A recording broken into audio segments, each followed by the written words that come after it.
What's up guys, Spin Firearms here, and if you know this channel, my favorite carry firearms are subcompacts. And out of the subcompacts, my favorite are the Glock 26 and the Glock 27. And before we get started, hit the like button, drop a comment down below, subscribe, tell me your thoughts on subcompacts, tell me your thoughts on this video, and if you want to help out the channel, hit the super thanks button. It doesn't hurt, it really helps this channel, and it really means a lot to me. Let's get into it.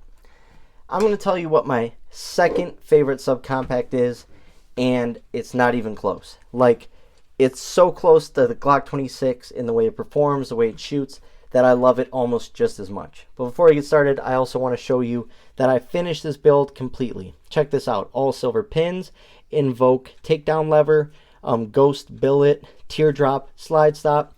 Look at that. Mill spin base plate, mill spin back plate to match. Ameriglow 3-dot sights, yellow tritium rear, green tritium front, KKM precision barrel. Look at that overall firearm. Turned out perfectly. Check out the holster for it. Blacksmith Tactical V2 holster with double discrete carry clips and a claw and a wedge. I mean, absolutely perfect. Absolutely perfect setup. Same with my main Glock 26. Look at that. It works absolutely great. But now let's get into my favorite subcompact other than the Glocks. That's going to be the Smith & Wesson M&P 9 2.0 subcompact. This thing is great. Now I know they just released the newer subcompact, but in my opinion I like this one the best. Yes, it still has the hinge trigger, but this thing is a beast. And what I like about it is, let's do a size comparison. 12 plus 1 and 9 on the right, 12 plus 1 and 9 on the left. Obviously it's going to be a little longer than the Glock 26, but not by much. So you get 12 rounds. But they also make like a 24 round mag that I have for this thing, and it takes all the big brother mags. So it's just like the Glock 26, you have unlimited magazine options. What's better than the Glock 26 is it has a rail. So this can be your home defense and your everyday carry. You can throw a light on it for at night or run no light during the day.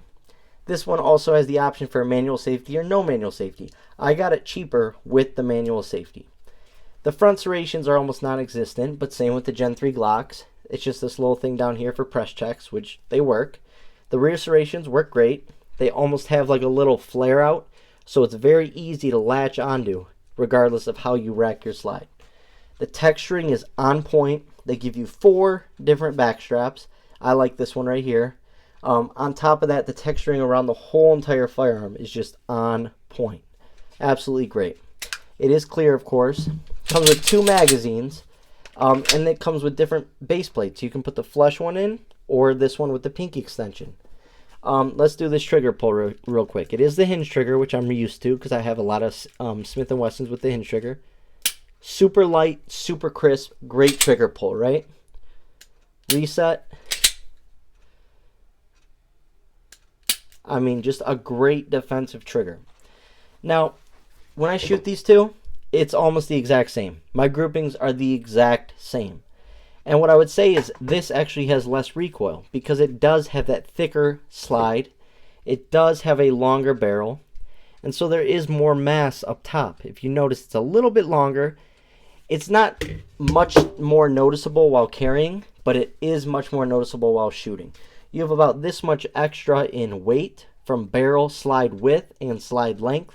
That really helps manage and tame that recoil. On top of that, it uses a stainless steel guide rod, which really helps down the line once you put a lot of rounds through your firearm. And man, does this thing shoot. This thing is an absolute shooter. I recommend this to anybody. I would say this is a great first carry firearm for anyone, but also experienced shooters, this is a great carry option. It's very small this way. You're still getting a good barrel length, very shootable, magazine options. Aftermarket is there completely. Holster options is there. Barrel options is there. For instance, if you get the 40 version, which is actually called the compact, you can get the conversion barrels for 357 SIG as well as 9mm. So you can get 3 different firearms. This thing right here is about the closest thing you can get to a Glock 26 without actually being a Glock 26. Now, this one doesn't have night sights on it, but I will be putting night sights on it soon because this thing is definitely going into my carry rotation. Took it to the range the other day, and man, did I have a blast. I had a great session with this thing. It's almost a flawless pistol in my opinion. And they go for about 400 to 490. I got this for about 420. And it was an absolute steal. I think it was 420 because it does have this manual safety. But what I like about the manual safety is it is very stiff. So when you're shooting, right, this is how I shoot. So my thumb stays away. I have nothing that's going to bump that. And so the stiffness plus the way I grip my firearms, that thing's going nowhere. I never once had it lock up on me. Takedown, very simple. Like I said, they just give you a lot in a package that is much cheaper than a Glock. $100 to $150 cheaper than a Glock. 100% reliable. This has ran every hollow point I've put through it. Great texturing unlike a Glock. Has a rail unlike a Glock. Metal sights unlike a Glock. Offers a lot of back straps more than a Glock. Offers different base plates more than a Glock. I mean, it just does a lot better than a Glock when it comes out of the box. Now, you can't argue with Glock reliability, and you can't argue with the overall aftermarkets for Glocks and holster options and all that. That's why Glock is still my first choice. But if this is all I had and I had no Glock 26s, I would do just fine. This thing is a beast of a firearm, a great shooter, and I recommend this to anybody. And you just don't hear this firearm talked about a lot. I honestly like it better than my CZP-10S. And the CZP-10S, it has a better trigger, but I think the overall feel of this firearm and recoil impulse is just much better than the P10S. And you're spending about $50 to $100 more for this, but you get more right out of the box. And obviously the magazines are great quality. It's just a good firearm. I cannot complain. This is just something that I think a lot of people need to open up their eyes to. Rent one at the range if they have it. Feel one at your local gun store. And what I've noticed is a lot of gun stores and ranges do not have these because they're not popular. But man, these are one of those firearms. Just like my M&P 40C, it is a straight up gem. It shoots just like its big brothers. A lot of people who carry Glock 26s and 27s, they also own 19s and 23s and the larger versions. They say they shoot their subcompacts, if not better, just as good as the larger brothers. And I feel the exact same way.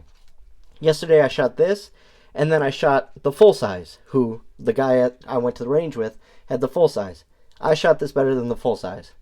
So, and the full size actually had the newer trigger like the Shield Plus trigger. So, I mean, it's just a great option. Yes, it's thick, but it's short this way. Very easy to conceal. 12 rounds of 9mm, 12 plus 1, 13 rounds of 9mm will get you out of any situation, I'm telling you right now. Awesome shooter, reliable as can be. I trust it. Smith & Wesson, it's getting up there. I think my favorite 3 brands of firearms are Glock, and then I'm going to say Springfield Armory, and then I got to go Smith & Wesson. That's just based off what I carry the most, what I shoot the best, and what I like. Let me know your thoughts on this video. Thanks for watching.